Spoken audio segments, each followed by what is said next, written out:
Hello students, स्वागत है आपका हमारे इस चैनल में। तो स्टूडेंट्स, आज हम डिस्कस करेंगे द कॉन्सेप्ट ऑफ टॉर्क, जो कि 10th क्लास का आईसीएससी बोर्ड में एक टॉपिक है। बड़ा ही सिंपल सा टॉपिक है। तो let's understand what is torque. Torque को समझने से पहले स्टूडेंट्स, सबसे पहले आप देखिए कि हम सबसे पहले लेंगे एक छोटी सी बॉडी, रैंडम एक बॉडी है। ये है पिवट पॉइंट पी, ठीक है, पॉइंट ओ सॉरी। पिवट का मतलब होता है ये बॉडी सिर्फ इस पॉइंट के अबाउट ही रोटेट कर पाएगी।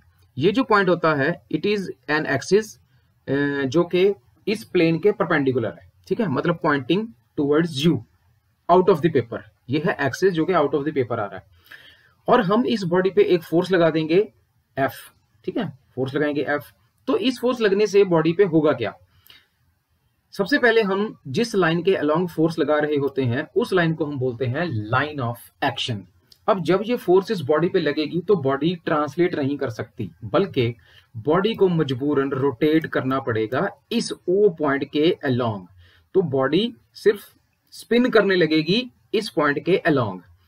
अगर हम ओ और इस पॉइंट को किसी तरीके से जोड़ सकें, और अगर मैं यहाँ पे नाम दे दूं, let's say this is a, let's say this is P, तो मेरा एपी जो बन जाएगा वो बनेगा लाइन ऑफ एक्शन, और जो मेरा ओपी बनेगा वो मेरा बनेगा perpendicular distance from line of action.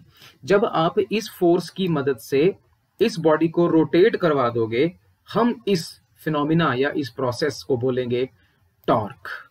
और क्या बोलेंगे? Movement of force. इसका मतलब आपने इस बॉडी को घुमा के टॉर्क जनरेट कर दी, या आपके टॉर्क जनरेट करने की वजह से ये बॉडी घूम गई।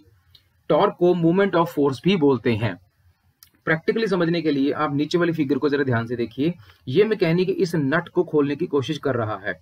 नट से यहां तक का जो डिस्टेंस है दैट इज परपेंडिकुलर डिस्टेंस, जो यहाँ पे दिख रहा है आपको ओपी, ठीक है, ये ओपी ही है। This is O, this is P.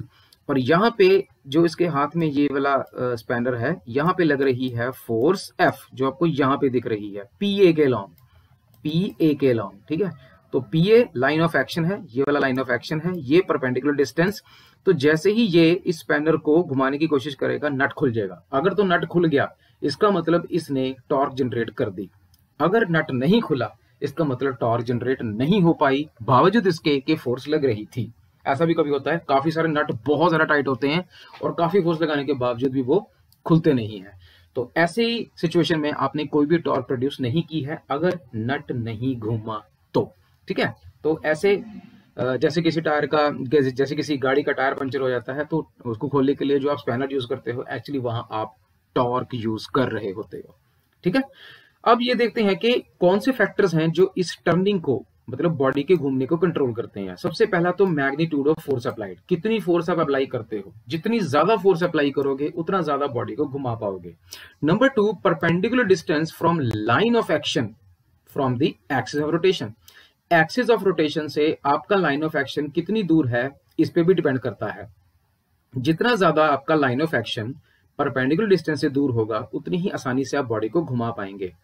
For example, अगर नीचे वाली मैकेनिक वाली फिगर देखिए, अगर मैं इस नट के पास ये फोर्स लगाऊं तो मुझे बहुत ज्यादा फोर्स लगानी पड़ेगी नट को खोलने के लिए। थोड़ी सी दूर लगाऊं तो कम फोर्स लगानी पड़ेगी। अगर मैं यहाँ पे लगाऊं, जिस वक्त अभी जैसे जिस पॉइंट पे ये लगा रहा है फोर्स, तो अगर मैं इस पॉइंट पे लगाऊं, इस पॉइंट पे, तो मुझे बहुत ही कम फोर्स लगानी पड़ेगी और मैं जनरेट कर सकता हूं काफी ज्यादा टॉर्क। अब टॉर्क का फॉर्मूला क्या होता है? टॉर्क का फॉर्मूला को हम ऐसे भी समझ सकते हैं कि एम नॉट का मतलब होता है movement of force about point O. अब हम ये जो ब्लू बॉडी है, इस पे इसके रिस्पेक्ट में बात करेंगे। Moment of force about point O is given as force into perpendicular distance. Force into perpendicular distance. तो ये होती है हमारी टॉर्क। और इसके ऐसा यूनिट्स क्या होंगे? इसके ऐसा यूनिट्स होंगे newton into metre. So this is the concept of torque.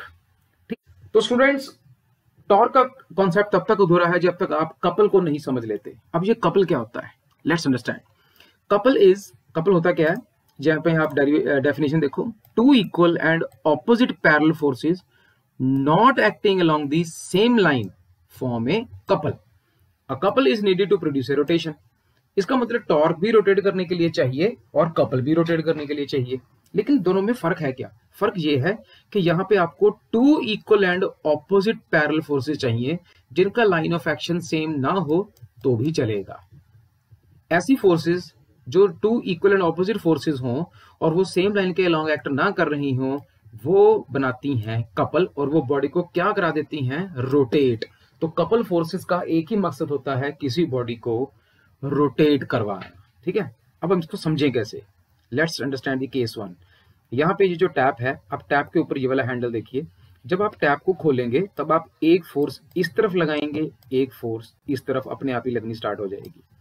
अब क्योंकि दो फोर्सेस लग रही हैं, इक्वल एंड ऑपोजिट, ठीक है, तो ये क्या करेंगी, बॉडी को रोटेट करवा देंगी, और जैसे ही टैप रोटेट करेगी पानी आना स्टार्ट हो जाएगा। समझ में आया? एक और केस देखते हैं। Steering wheel. स्टीयरिंग व्हील को जिस भी डायरेक्शन में आप घुमाओगे, ये बात तो पक्की है कि एक फोर्स इस तरफ लगेगी, एक फोर्स इस तरफ लगेगी। अब two equal and opposite forces लग रही हैं, पैरेलल हैं, और लाइन ऑफ एक्शन सेम नहीं है, और बॉडी क्या होएगी, रोटेट हो जाएगी। इसका मतलब बॉडी पे कपल लग रही है। टॉर्क तो खैर लगी रही है, कपल भी लग रही है। तीसरा केस, चाबी को घुमाते वक्त तो आप एक फोर्स इस तरफ लगाओगे, एक फोर्स इस तरफ लगाओगे। Equal and opposite forces constitute couple. तो तीनों केसेस में हमें क्या दिखा, couple. So this is the concept of couple. अब आगे कपल का फॉर्मूला या कपल को और गहराई से कैसे समझें। आप यहाँ पे अभी एक रॉड एज्यूम करिए। यहाँ पे देखो, ये आपको ब्लैक कलर की रॉड दिख रही है, तो यहाँ पे एक फोर्स लगाओ और यहाँ पे एक फोर्स लगाओ। तो आपको क्या लगता है कि जब ये वाला हाथ इसको ऊपर की तरफ धकेलेगा और ये वाला हाथ नीचे की तरफ धकेलेगा, तो रॉड किस तरफ घूमेगी? सोचो, एंटी क्लॉकवाइज या क्लॉकवाइज? ओके, तो रॉड ऐसे एंटी क्लॉकवाइज घूमेगी। ठीक है, अब हम ऊपर केस से कंसीडर करते हैं। सेम रॉड कंसीडर करो, डिस्टेंस डी की रॉड है हमारे पास, और इस हाथ की तरह यहाँ भी फोर्स ऊपर की तरफ लगेगी और ये वाला हाथ नीचे की तरफ फोर्स लगाएगा। तो जब इस रॉड के ऊपर फोर्सेस इक्वल एंड ऑपोजिट लगेगी, तो rod will begin to rotate in anti clockwise direction. ठीक है, मान लीजिए ये पॉइंट O है और मान लीजिए ये पॉइंट A है, and this is point B। अब हम टॉर्क कपल को देखें कैसे। तो सबसे पहले हम टॉर्क लेते हैं। Movement of force at A, मतलब टॉर्क एट A। तो एट A पे कितनी टॉर्क जनरेट हुई, वही formula, force into distance. Force F, distance कितना, OA, जहां से बॉडी घूम रही है, ये हमारा एक्सिस ऑफ रोटेशन है। तो यहां से हमने बॉडी लेनी है F इंटू OA। ऐसे ही B की तरफ, movement of force at B, F into OB, ये वाली force F into perpendicular distance into OB। तो टोटल मूवमेंट कितनी जनरेट की हमने, F into OA plus F into OB। जब आप टोटल मूवमेंट देखेंगे तो F को कॉमन निकालिए, OA प्लस OB, और OA प्लस OB है क्या एक्चुअली में, दिस इज D। तो टोटल मूवमेंट जो हमने जनरेट की है, that is F into D। तो this is the concept of torque and couple. तो आपको आई होप बहुत अच्छी तरीके से समझ में आया होगा। कुछ नहीं समझ में आया होगा कमेंट में जरूर बताइए। वीडियो अच्छी लगे तो प्लीज लाइक एंड शेयर कर दीजिएगा। Good bye.